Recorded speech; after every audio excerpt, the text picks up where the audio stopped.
It's March the 17th, in AD 73. We're visiting ancient Rome to watch the Liberalia, an annual festival that celebrates the liberty of Rome's citizens. We're looking in at a 17-year-old named Lucius Popidius Secundus. He's not from a poor family, but he lives in the region known as the Suburra, a poorer neighbourhood in Rome, yet close to the centre of the city.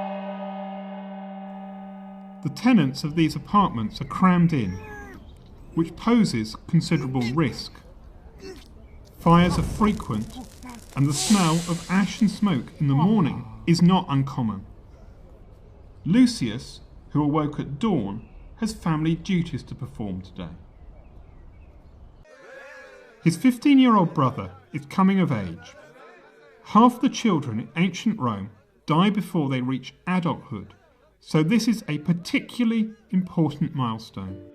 Lucius watches his brother stand in his new toga before the household shrine with its protective deities, as he places his bulla, a protective amulet, in the shrine with a prayer of thanks. The bulla had worked. It had protected him. Unlike many others, he had survived to become an adult. At 17, Lucius has almost completed his education. He has learned to speak well, make public speeches, and how to read and write both Latin and Greek. His father has taught him the types of things you can't learn in the classroom. How to run, how to swim, and how to fight. Lucius could choose at 17 to become a military tribune and command soldiers on the edge of the empire.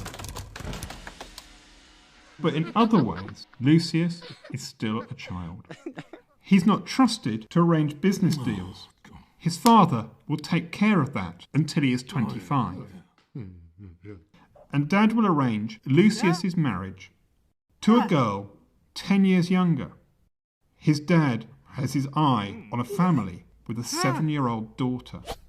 Back to the Liberalia. As Lucius leaves with his family, the shops are open as the population goes about its business. The streets are full of itinerant traders selling trinkets and people bustling from place to place.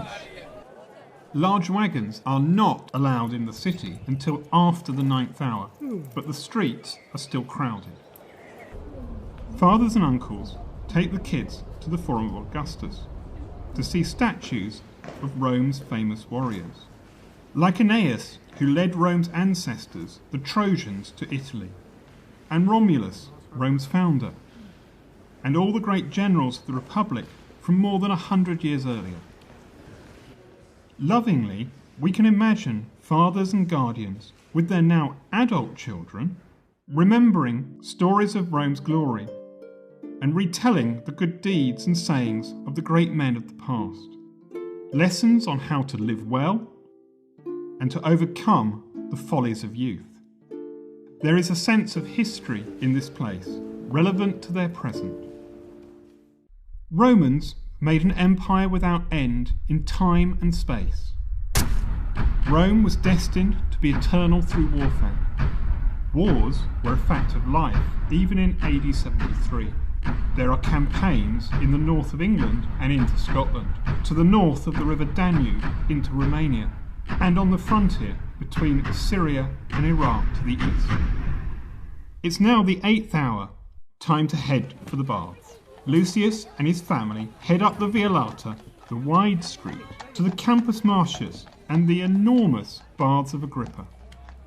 The family members leave the clients and freedmen outside and enter the baths with their peer group. Baths have changed from dark steamy rooms to light ones. The Romans had perfected window glass.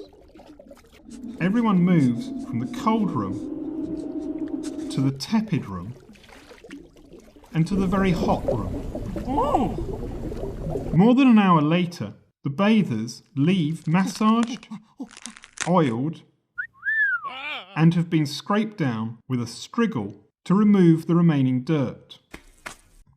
At the 9th hour, 7 hours after they left home, the men return for a celebratory dinner.